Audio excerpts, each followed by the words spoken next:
Welcome back, everybody, to the Collector Series on WTCtv. Now, up here in Canada, we don't get peacocks, so I've actually never seen the Vladimir documentary Superfan. But I've heard about the story of this guy that's gone to tons of events and is so tied up into wrestling. And I thought, wait a minute, we got a guy like that in our own little hobby. So I'd like to welcome tonight, for the first time on one of these episodes, Mr. Roy Lucier from Sacramento, California. Now, Roy, every time you post something or I see you, you're at an event or you're with a wrestler or you're showing a magazine. So we want to get right into it. Tony, unfortunately, is a little bit under the weather tonight, but God bless him. He's here with a hot cup of I, tea. I can still do it, man. I can do this in my sleep. Yeah, you see, real trooper. I even offered him the night off, and he's like, "No, I want to meet Roy." And I said, "Yeah, it's gonna No, be a great." I wanted to meet him big time. Matter of fact, I was thinking about it when I was looking over the show notes, and I thought, you know what? I probably he's all up and down the California coast all the time. So like that, I probably run an event or two over the years with him because I'm a SoCal boy myself. Which part? I grew up in Orange County mostly in Yorba Linda, but I grew up in and Garden Grove. yeah, Garbers Grove, yeah. Yeah, that's from yeah, Anna Slide. Yeah, I got my friend lives right off the 22 right there, off 22, and I call it Seaman Street, but I think it's pronounced some other way. But right over by the by the block in Orange, yeah. So yeah, you got Harbor, Beach, Brookhurst, Euclid. Yeah. Like when I go down that way all the time, my wife and I go out there all the time. We visit my aunt. She's right off of Brookhurst, there off the 91 freeway in Brookhurst. Yeah, that's where I grew up, Ralph Brookhurst. So welcome, Yeah, Roy. We consider you a super fan. You're a big time collector. Thank I you. think I first banged into you when you bought your Hogan Poppy. I mean, since that you've completed that collection, you're very tuned into Mexican wrestling and lucha. We're going to Yes. get into that, but let's go right back to the beginning. Let's start with Roy Lucier, the wrestling fan, how that all gets started, and then how you got into collectibles because you have a shit ton of magazines and figure all that stuff, and I'm sure it's behind you. So go back to young Roy and how it all got started. 7 years old. I was flipping through the channels. My dad had one of those big Zenith TVs in the living room, and I remember watching. I believe, looking back, it was the Cobra Clutch Challenge with Pat Patterson and Sergeant Slaughter. Watched on and off since then, but I remember my parents had a big satellite dish in the backyard, the big old 25, 30-foot ones where, you put it on a satellite and it would change and go to each area. Well, we had the Madison Square Garden Network, and I remember actually watching Hogan Chic live on the Madison Square Garden Network. From that point, I was just hooked. Every Madison Square Garden Network show, Saturdays in Orange County, we had channel either 9 or 13. I forgot which one looking back, but one of the two would show Superstars of Wrestling, Wrestling Challenge, watch all that. I learned Channel about 9. NWA. Yeah. I learned about NWA on TBS, watched the Superstation show, flipped through the UHF channels. We had channel 56 that what I tell him, KDO's Wally George. We had all that in Orange County and Channel 56, and they would show World Class Championship Wrestling late Saturday nights. And just that was my big thing all throughout the 80s was watching wrestling. And I eventually, Christmas 1984, my parents bought me the LJN set with Hogan, Sheik, I think Volkov was set too, but I know it was Snuka, Hogan, Andre, Sheik, and forgot who the fifth one, maybe JYD. But yeah, that's how I got into collecting, and been a collector ever since. What about the live stuff? When did you start actually going to events? I actually have the poster right here. I was showing someone it the other day that was over here. This is June 30th, 1986 at the Anaheim Convention Center. Main event, Corporal Kirshner against Nikolai Volkov. And then, Yeah. and then obviously you got into indie wrestling, and we're going to talk more about your love of Lucha Libre because that's sort of the stuff that I see from you most often is that you're really Yes. tied into that world. You know it upside down, and you're often seen with these guys. So you know a lot of them personally. You met them. Very much, yes. So how'd you get sort of rolled into that world? So I remember in the late 80s, he'll tell you that we had Channel 22 Galavision in the Los Angeles area. Orange County was close enough to LA where we got all the Mexican channels. Well, one day I was flipping through the channels, 88, 89, and I remember seeing Kamala, but they were speaking Spanish. and I forgot who he's in the ring with, but I just started watching more of it, and I learned of Super Astro, Pirata Morgan, Satanico, other Mexican wrestlers, but I would see American wrestlers there that I hadn't seen in America in a while, like Kevin Von Erich, Chris Adams, a few of those guys. Nitron, the guy that was Sabretooth from the X-Men, he was a big part of it. Come 1992, I sat next to someone at a show in Anaheim that had the Wrestling Observer newsletter with him. He gave me that copy. I started going through it and I just got it hooked and addicted. I actually that evening called the number on there and Dave Meltzer spoke to me. He realized that I had a satellite dish in my backyard and he told me where on the satellite dish I could find all the lucha shows, the CMLL, UWA out of El Toreo in Mexico. So I started VHS taping all those off the satellite dish. I was so close to the border that like these were like clear copies of the lucha shows that I would get. Dave also told me where I can get Japanese wrestling tapes. There's like Japanese wrestling stores in Anaheim. I could go there, rent the weekly shows, the All Japan, New Japan, FMW, All Japan Women for like 50 cents a day. So these were originals taped off TV, so I'd get first generation copies. I got such a huge VHS collection by 1996. I had like 6,000 VHS tapes. 1,000. Yeah, but the lucha stuff is really what kind of helped me, stand out in the community. Remember, Dave used to have a thing in the back of the Observer, the readers page. So I would put in there like I have first generation lucha, Japan, all that stuff. Well, the good thing about living near LA was I hooked up with guys, Vandal Drummond, Dan Farron, Steve Gerber, a few of the Lucha fans from the Los Angeles area. And the guys offered to pick me up, take me to Lucha shows. My first ever Lucha show was September 1992 at Cal State Los Angeles.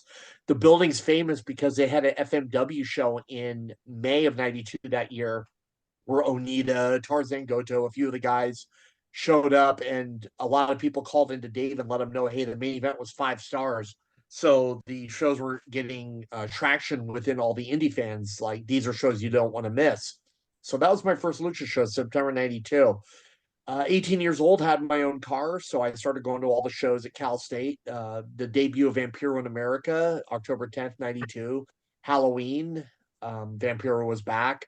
I just went to all the shows, but the Cal State shows ended in late 92. But the referee turned out he was also a promoter, Sergio Garcia, and he ran shows in Carson, Bell, All Nation Center in Los Angeles. So I'd get flyers from the shows and start going to all the shows on the weekends.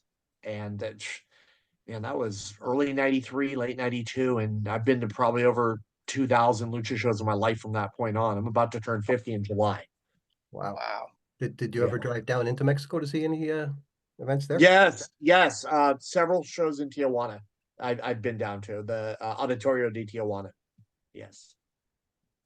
And then, of course, you became a collector of a lot of the merchandise, a lot of programs, a lot of magazines, specifically with the lucha stuff. Like honestly, up here in Toronto, we wouldn't have the opportunity to see Japan. We wouldn't see Mexico. We would get whatever the Tunnies gave us, and it was very limited. And when you talk about indie stuff, people don't realize that there was an indie scene in 1992. Tony and I remember it, but it was up here. It wasn't so prominent, but down there, you had a lot of stuff going on. So it's cool because you got to get all this content. There was no internet back then, and learn about all these guys. And some of them are like classic names in the industry.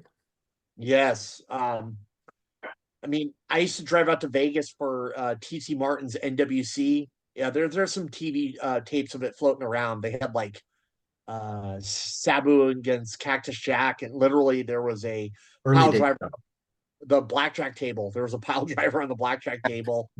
Um, true story. TC actually let me take the table home that Sabu Really? moonsaulted Foley through, and then a couple of weeks later, my dad threw it away, and he thought it was like garbage on the side of the home. Oh no! Like I had Sabu at my wedding, and I said, "Hey, remember the table you put Foley through it in Vegas?" Yeah, my mom here threw it away. I was like, on her. You guys could probably swap a few Sabu stories between the both of you. Oh, jeez. Yeah. So But what else before we get off of Lucha and get into cards and Poppy? What else on the Lucha side have you collected? Have you done figures? And obviously you have cards, and I see you mostly with magazines. You find a lot of rare pictures and things like that, and a lot of guys I've honestly never heard of, which is great. So it's yeah, very educational for me to read your posts, especially on the Lucha stuff. thank you. No, I appreciate you saying that because a lot of things too is, I mean, obviously, if I'm flipping through an old magazine from '93 and hey, here's an early photo of Jericho, to Right. me, I know that's going to get the likes and the shares and stuff like that. But I see a lot of things like Payaso's debut or just something that I remember in my fandom that I want to share. Like, um, yeah, the Payasos were a big thing. So in '92, I guess Dave Meltzer went to a show in Japan, and there was a Japanese lady named the Bolshoi Kid that was wearing a clown mask. And he put in the Observer that week, I hope no one in WWF or AAA sees this. And lo and behold, apparently word got to Pena, and Pena created Los Payasos, the clowns. Right. And I guess Vince was playing around with the idea and came up with Doink the Clown off of that idea. But I just like share things about the payasos in there or something historic, like when a lucha match begins, the referee holds the title. They have each wrestler on each side and then the second on each side. I like to, share photos like that from title matches or the other day I found photos with have you seen the Cassandra documentary that's on Amazon Prime? I haven't. Have you done? Mm-mm. Yeah. The Cassandra was an exotico that they actually did a huge story on Amazon Prime. And there was photos from the actual fight that he had with Hijo del Santo, and I found the photos of that fight and I put them up. Just anything that I think is historic or deserves to be in there. I really try my best to put up. I'm always getting lots of magazines from Japan, from Mexico. Like I got a friend who lives in Mexico City. I'm hooked into a lot of like groups from Mexico that are always like selling magazines, figures, other memorabilia. And if I see something I want, like someone goes, "Hey, I found this lot of magazines," I'll let my friend know, wire him the money, he'll get it and then send it to me. So Nice. that's a lot of the stuff how I get it. It's Yeah. not even that, not even just magazines too. You post a lot of really cool video clips too. Yes. So what I was talking about earlier with the VHS collection, ending in '96, I probably had 7,000 VHS tapes. Well, now I fly to Mexico, I'll buy collections of VHS tapes. Like I was in Monterey of June of last year. I was just visiting my friend Daniel down there, and someone goes, "Hey, you're in Mexico right now?" I'm like, "Yeah." He actually met me at a lucha show that night, opened the trunk of his car, and he had 300 VHS tapes in there. Wow. And I bought the entire collection from him right there, not knowing what's really on them. But so far, like, there's a lot of lost media that I found in there. Like, there was a show called Otra Royal, and it was a AAA match to start, and then the next segment actually had Eminem, Melina, Morrison, and Nitro, whatever he was called at the time, and then against Rey Mysterio and whoever the host was of the show. So it was like AAA and WWE on the same show, and even the studio didn't have that anymore, and all the comments were like, "Dude, this is lost media." So like, finding little things like that have just been heartwarming. And by the way, all my channels, all the videos that I upload, I've never charged for anything. I know I'm losing money on this, but at the end of the day, I get a lot of recognition from it, and it's that's the fun part, especially out of Mexico. Well, you know what, Yeah. dude? If you didn't do this, it would get lost to history. It's like Tony and I Yes. are archivists for the wrestling card world. We've been at this for a long time, and we pride ourselves on making sure we get as much of it as we can. Because if it gets by us, there's so much stuff coming all the time that some of these older things just sort of get swept under the rug. So it's very cool that you do that. It's a mitzvah for the hobby, if you will, where you share this with people. You mentioned earlier Chris Jericho. The Corazon de Leon card is a very big card in our hobby, and Yeah. anything associated with that time period and Jericho during that era of his career. But see, Tony, I told you this guy's going to be a treasure trove of information. It's just I there's so I much can't to believe learn. I I know can't it believe how only many because times the very first I cannot believe how many times I passed up that card in the mid '90s. in the early days when it was cheap, yeah. Yeah, Yeah. because you don't So know. We all have yeah. Tony and I have stories like that. There was a time that Tony probably had 30, 40 of the 92 Royal Rumble set. That's the set now. You know, we all have those coulda, shoulda, woulda things, but it's very cool, sort of the way you preserve this history. Again, a lot of it's out there, and we have the internet, and there's lots of guys that do this, but you do this consistently.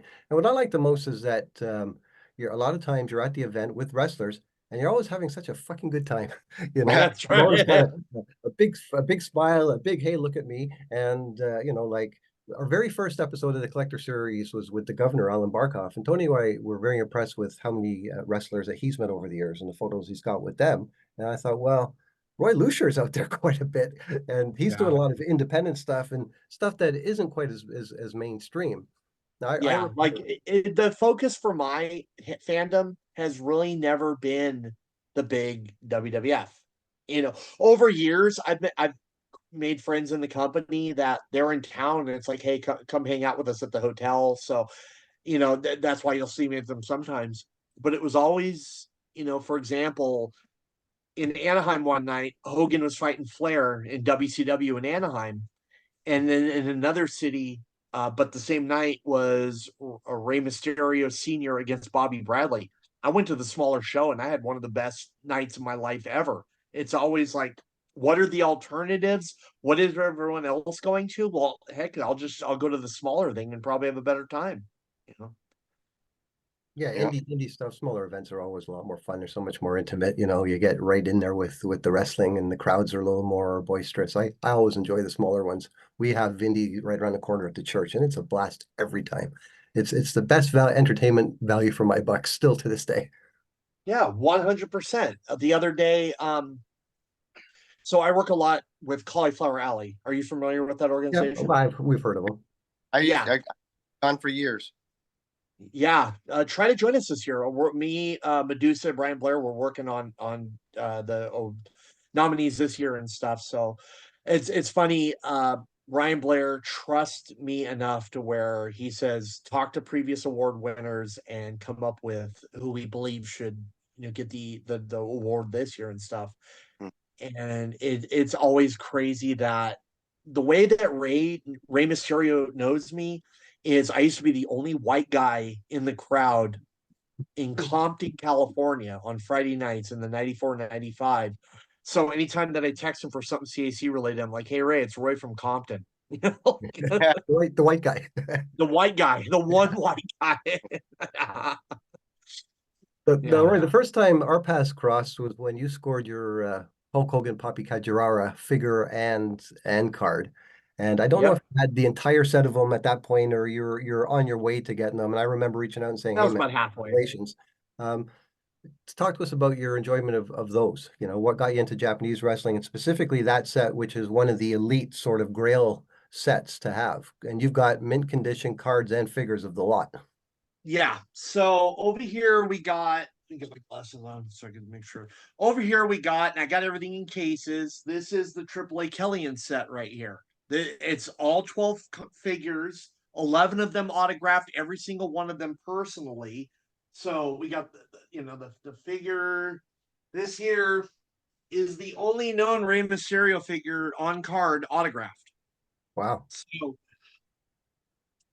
I after getting that entire set and also the CMLL ones that are over here. We got Yeah, the I recently 1992 official. out to you at one point about getting some information on CMML cards figures, because I found that Vampiro one that had an alternate art Yes. card. Yeah. Yeah, it's in the middle. Yeah. Yeah, I had no idea, because I had the one, not the one that looks like it's almost even drawn on. It looks like it's drawn on. It doesn't even look real to me. But I had the one, it was signed, and then someone ended up stealing it from me. So I was bummed about it. And then in my store, someone came by and dropped off these other ones. Said, "Hey, I don't want these. I want to, want to buy them from me." I said, "Absolutely, I'll buy them." But I had never seen that alternate art cover before. And then you point out to me like, "Oh, in addition to that, these ones were never made, and that Vampiro one has blue eyes, one has black eyes." Yes. Yep. Yeah. There's actually a difference, not just the carding, but the actual figure itself. One's blue-eyed. The one that looked at the Batman drawing is got a different eye color than the other one. One's black and one's blue. Same, the Ultimo Dragon figure. One actually lists his hometown as Nagoya, Japan. Yep. The other one, Guadalajara, Japan. Tony, So this there's stuff actually isn't variants of checklist, is that. it? How are you finding this stuff out? Like, how do you know what's missing and like that there's a variant on a Vampiro? Because that information wouldn't be printed anywhere. I, We don't have I it. have, I have on the WTC site because of him. Right, but that's why I'm asking Roy, how did you get the information or where did you suss out in the first place that there might be additional variants? I just remember this over time because I You see them? actually was collecting these when they first came out in For keeping an eye. 1992. So I remember this. The 1994 AAA Kellyan figures, I was going to all the shows that the Sports Rated AAA was running, and they would bring boxes of these figures to sell. If you remember, about 6 years ago, there was a warehouse find, and someone found all the unsold boxes of these and put them up on Instagram, and then Mass Republic got a hold of them and bought over half their figures from them. So yeah, all the variants, all the short runs, like in the AAA Kellyan set, 3 of the figures are short run: Mosquera Sagrada, Rey Mysterio, and Psychosis. Why? Nobody knows. Right. Apparently, Arturo Rivera was the one who knew the most about this, and he sadly passed away in 2021, I believe. So, but I'm That leaves asking you. around. Yeah. But so then we have the 1992 official San Francisco toy makers, the Kellyans, and then nothing was made until 2006 when a company called Hag came out with these figures with the DVDs in them, and then they released all kinds of other stuff, and it's just a complete mess. And I would love to definitely try to find a complete set one day. The poppies, how long did it take you to get from the first time you got the first one to the last? Was it like several years to put them all together? Crazy enough, 23 months. It's not bad, you know. Okay. Yeah, that's September pretty 2021, I'm highspots.com. I remember they had an auction that day, and I flipped on there, and someone in Matt Cardona and Brian Meyer's Major Wrestling Figure podcast group said, "Hey, there's a Dory Funk Popey in that group on the auction that day." So I actually logged in, and this was September 2021, and they had it up for auction, signed already. And I told my wife, "Hey, look what's on this website or this auction site." And she's all, "Do you want it?" I'm like, "Of course I want it." She's all, "Go ahead and get it." So I was the only bidder and ended up getting it. And then one by one from there, ended up getting Hogan and Andre together. Had a friend that, needed to downside and sold me as Abdullah.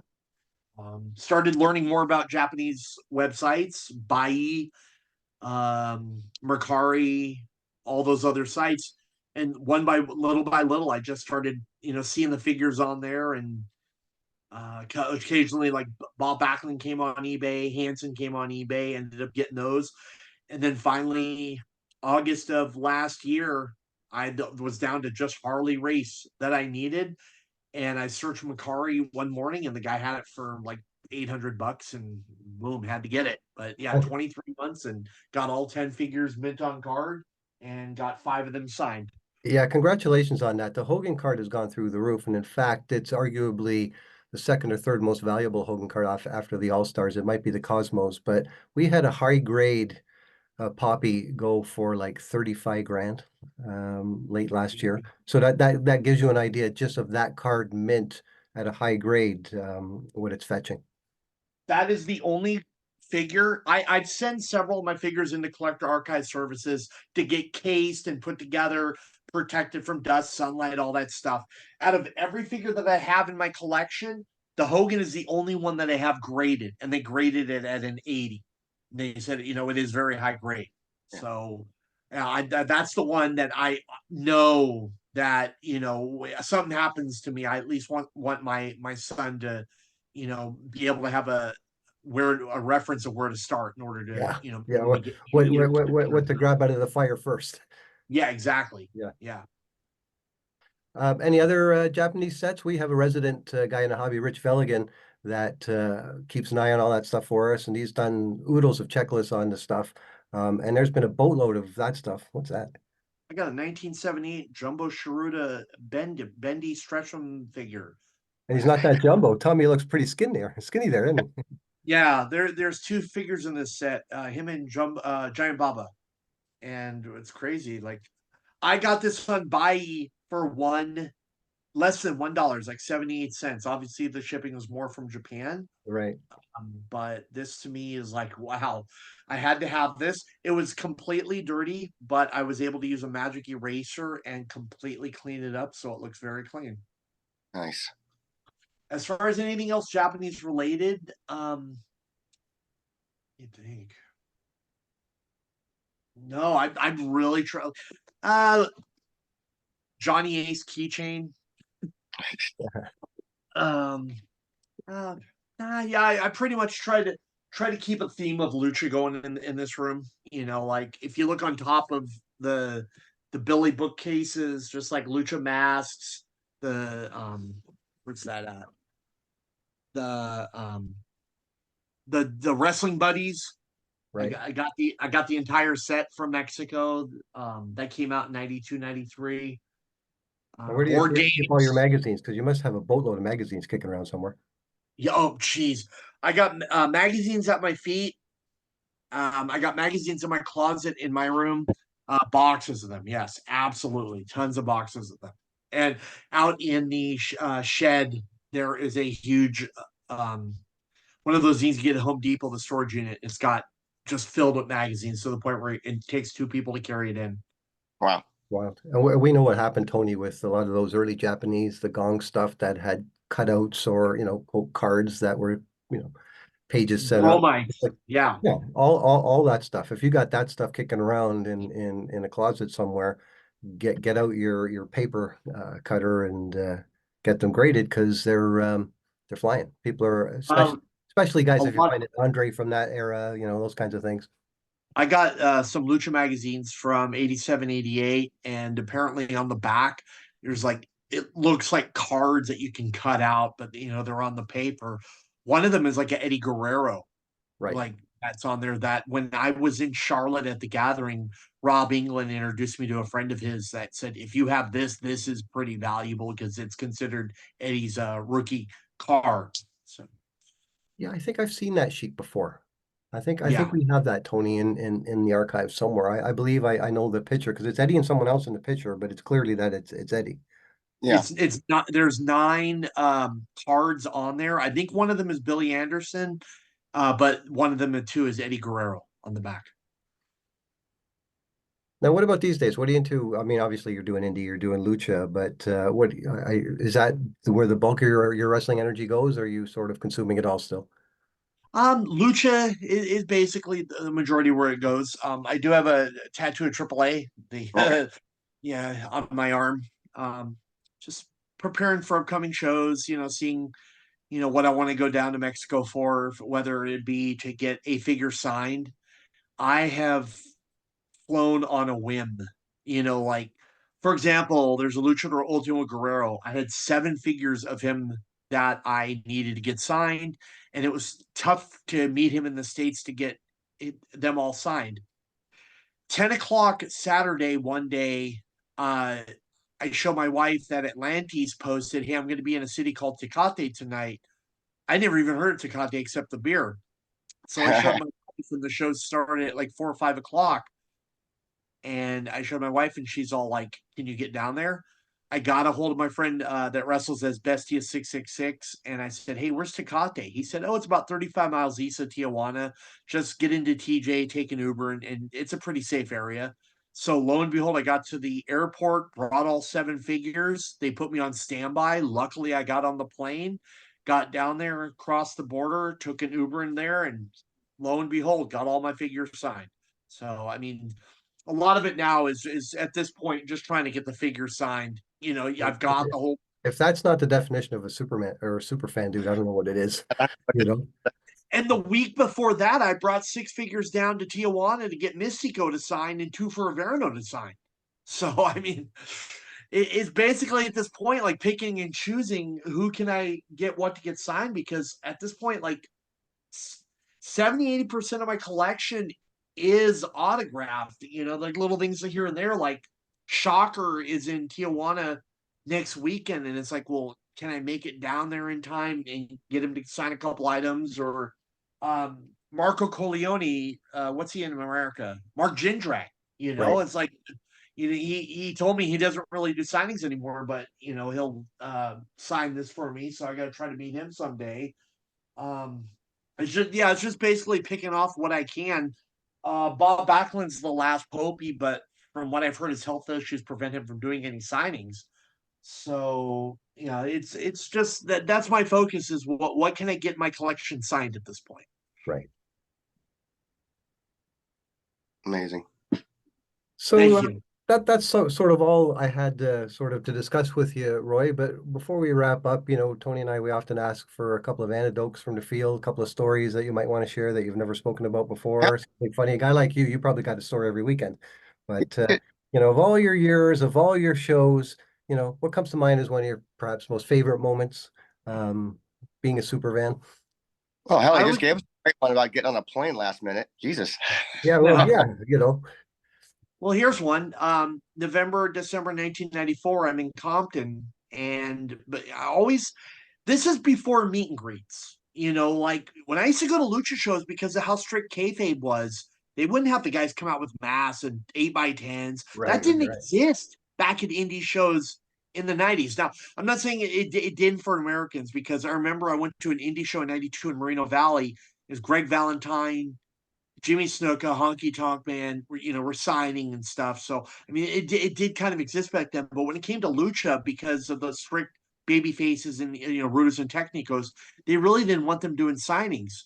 Well, before the show began, like Ray always told me, hey, hang out here by the parking lot and stuff. And, you come hang out with us before the show.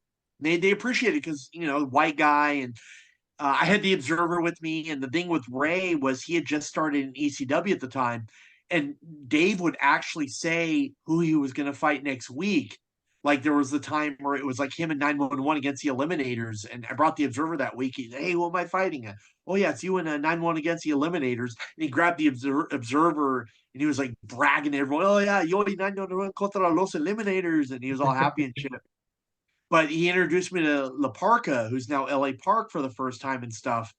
And he he was saying something in Spanish to Ray, and Ray goes, "Oh, hey, can you go get him some bourbon?" And I explained to him, I'm only 20 years old. In America, you have to be 21 to buy the alcohol here. And he started getting more like frustrated. "No, you don't understand. You must give me the bourbon." It was like I told him again, and Ray told him, he's all, "That motherfucker, he needs to get me the bourbon, or what he's supposed to be for the boys. Give me the bourbon or whatever." It was like yeah, he got a little crazy and shit like that. But no, they basically told him, dude, he cannot buy alcohol because he's not even 21 years old and stuff like that. So, That's but the funny great. thing is, over the years, like LA Park, anytime that he sees me, like I've offered him money to sign a bunch of stuff for me, and LA Park does not have the greatest reputation when it comes to being fan friendly. I don't know if it was because of knowing me from Compton or me being white and remember me from back then. He took a photo with my mother-in-law and signed a bunch of figures for me. I offered him $100 bill. "No, your money is not good with me. Don't worry about it." So Nice. That's yeah, nice. yeah. Of all people, it's funny. I'm one of the rare people that's in good with LA Park, Marty Funk. Um, you've heard the Marty Funk stories, haven't you?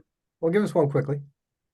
Oh, so I'm at Cauliflower Alley 2019, and a friend of mine, Roman Gomez, goes up to Dory Funk when no one's around and says, "Hey, I'm a huge fan of yours. I even made the set of DVDs for you of your greatest matches. Do you mind signing this?" It was an '82 All-Star card, and Dory went ahead and signed the card. I think Martin of the corner of her eye, Marty saw it, and she came back and she actually scribbled out the autograph and goes, "No freebies." Oh, I think Brian Last is in possession of that card. I'll actually, I have the photo of the card after the fact on my phone. I'll send it to you. But yeah, but for some reason, me and Marty Funk have always gotten along, and now she's at the point where if she'll allow Dory to sign, but if you want no personalization, it's like $20-40 more or something like that.